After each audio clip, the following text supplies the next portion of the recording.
yeah, the golden rule up there, I've talked to like, I don't know, 100 elders and up there. And the golden rule of parenting is that you never yell at a child. And I mean, you don't yell at people in general. Adults, a mature adult doesn't yell in Inuit culture, and only children really yell, but you would never yell at a child. And they see it as just this most unproductive thing ever, that they'll tell you over and over again, you're teaching children to yell, you're teaching them to not listen, they stop listening, they'll tell you like, European white people's kids don't listen because the parents yell, they'll tell you all these things. And I started to kind of, oh, this is what I needed. This was my weakness was yelling and my temper. And, I was not able to control my anger at all before writing this book. And I'll tell you, I'm 45 and I am able to control it really well now. So very, old dogs can learn new tricks. But what the parents really up there taught me was that there's a couple things going on. One is it's not about controlling the anger once you have it. This is really hard to do. That once you're angry, stopping it, like psychiatrists, neuroscientists will tell you, this is really hard. And yet we expect kids to do it. We expect this angry toddler to just stop, right? But really it's about having less anger towards your children in the first place. And that takes a couple of things. One of the key things is shifting your perception of their behavior and their motivations. So a lot of the elders will tell you, first of all, expect children to misbehave. All children misbehave. And the younger they are, the more they're going to do it. And it's not personal at all. And why would you get angry? This is just what kids do, number one. So you expect really bad behavior. And then number two is we often think that children are motivated kind of by these very kind of nefarious things. Like we think that they're manipulating us. We think they want to push boundaries. Even when Rosie was a little baby, my sister said, oh yeah, she's already knows how to manipulate you.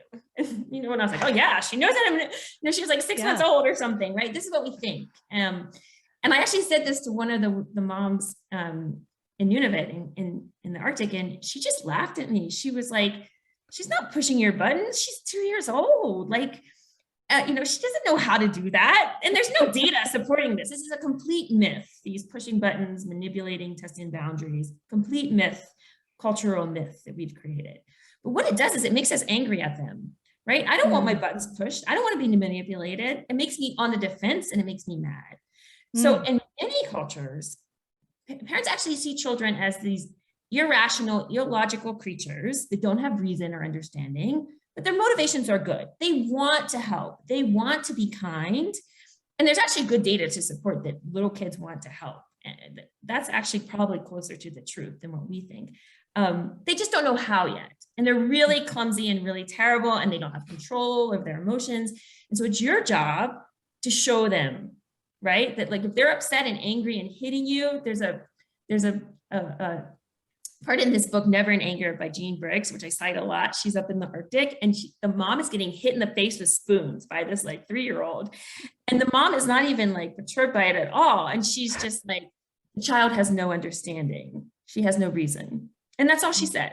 And so it's this idea that like, if a child is getting angry at you, it's not personal. They're just this illogical, irrational creature. And so why would you argue with them? They're irrational, they're illogical. Instead, you show them how a person will respond and how a person behaves. And you do that by being incredibly calm, by saying nothing, by lowering the energy. You take the energy out of the behavior, out of the moment. And what that does is it has an incredible effect upon children, upon Rosie. Like I saw it, like the Inuit parents up there Rosie would be like full on tantruming, and the mom would just go over to her very calmly, voice would be down. She'd point up to the sky, maybe see the beautiful clouds up there, Rosie, like just an incredible calm state. And immediately Rosie would just like look at her like, and stop. And I was like, holy cow, like I'm doing the complete opposite, right? I'm talking to her a lot. Do you want this? What's wrong? Are you okay? Like You're like raising the energy. Exactly. I'm putting more energy into the system, and Rosie's just coming up there with me, right? Like her emotions are just matching mine. And what I needed to do, it's not ignoring her. There's no ignoring, they see this, like if you ignore older children, you can ignore, ones that already know this, you can ignore, but these little ones, they need to see and feel how to bring their energy back down. And they do it just by you being there, calm and quiet. And I have to say, it took a couple months for me to learn to do this when Rosie's, hitting me or was hitting me. But once I started to do it, it was incredible how fast she stopped. And what you learn is that you're not stopping them yourself. You're not forcing them to stop. They're finding that response in themselves. And so they learn to regulate themselves over time. And I actually, this is going to sound crazy, but I actually started thinking of like her tantrums as this like a great opportunity for her to calm herself down and practice calming herself down. And so I stopped getting angry about them. It's like, oh, here's this opportunity. We're going to calm down again. She's going to calm down again. And it works. It absolutely works. It's so brilliant. And I just want to like underscore what you said as you started talking about this, that it's not about controlling anger that has already arisen.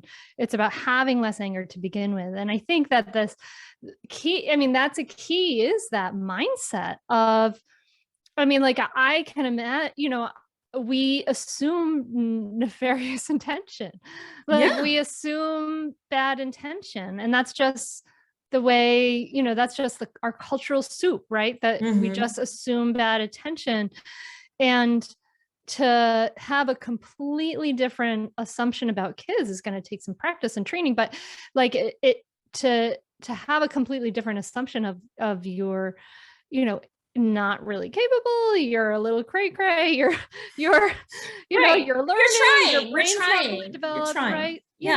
But you have good intentions, it really just takes a lot of the power out of it. But absolutely, like this whole idea that we're gonna yell at a child to calm down, of course that's bananas and completely hypocritical. And to think that we're going to say, hey, you calm down when I'm having like this crazy temper tantrum, that's nuts. It has to be us that uses our fully developed brain to regulate our feelings, and then our kids can kind of borrow our calm. They can see it. They can see, oh, this is what I'm supposed to do. It's not about any kind of explicit teaching at all. It's about how is it, that modeling, right? It's like, how are we doing it, right? Yeah. It's the feeling, right? They are so tuned to our emotions, right? And there's a lot of data, right? Their emotions and their energy just mirrors ours, right? And if you want a child to stay high energy, then keep talking to them, and even good talking, right? Even like, are you okay? What's wrong? It's still very high energy and stimulating for especially a young child. And if like sometimes our house will get really kind of high energy and everyone's kind of like getting upset, and I'll just say, okay, we're gonna have 10 minutes of silence. We're all gonna be quiet. 10 minutes, go. Now. And Rosie will keep talking, and sometimes my mom will keep talking, and like, everyone would. But I just am quiet and calm. And a minute or so into it, they join me. And 10 minutes later, we all feel better. We all feel like Rosie and me and my mom, and we need more quiet in our lives. We just have too much energy, The other thing I will say is a big component of it, and I talk less about this in the book, but is learning to devalue anger, right? So there's a lot of data that says that like, if you value an emotion and you think it's productive, so if I think getting angry at Rosie is going to help, I will choose that emotion, and I will choose that. My brain will go to that emotion. But if I start to devalue it, like the way the Inuit culture really devalues it, they think that anger is like this very unproductive emotion, then you will be less likely to choose it, and you will be more likely to choose something else. And so I just started saying to myself when Rosie was really upset, or saying out loud to my husband, like, she doesn't mean it. She's trying. She's just a kid. She doesn't have understanding. So saying that, and then saying like getting angry at her is going to make it worse. And just reminding myself that it's going to make it worse. it's going to make it worse. Because I've seen it make it worse, right? Mhm. And so I think that's a big component of it as well, is just really kind of believing that, kind of shifting the belief that like getting angry is really not going to do us any good. That's to me, that those have been the two pieces of the puzzle. The third piece is practicing the other emotions, which I can talk about, but that is a very powerful tool. So when you're not angry, you're not upset, practicing the emotion you want to have, gratitude, awe, calmness. There's a lot of new neuroscience that shows that if you practice these emotions, at other times, they're easier to pull when you're upset or when you want to be angry. I tell this story that Rosie and I were driving to school one morning, and we had this horrible morning, where like nobody was getting ready. We couldn't find anything. It was just, how it is. It was really bad. And I was really close to getting angry to her and like really wanting to yell at her. And we were in the car, and I looked up and I saw the full moon. And I was just full with awe, because Rosie and I practice awe every day. And I was like, Rosie, the moon, look at the moon. And just in that moment, like all of the anger that I had and all the upsetness that she had, it just disappeared, because we replaced it with awe. And that comes from like 2 years of practicing awe. But it's a really powerful tool. I couldn't agree more. I mean, I teach parents to meditate, right? Like I teach us to practice calm, practice peace, practice, even if your brain's going bananas, practice being non-reactive, right? Practice being still and non-reactive. And that's a muscle you build. And then you have that muscle when you want it in those moments, right? I love that idea of practicing awe.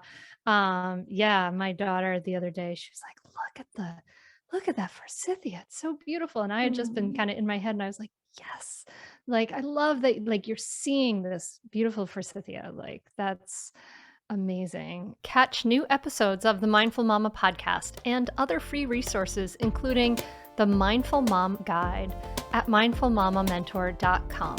You can listen to every back catalog episode, including interviews with Dr. Dan Siegel, Iyanla Vanzant, Sharon Salzberg, and get meditations, join our private Facebook group, and more.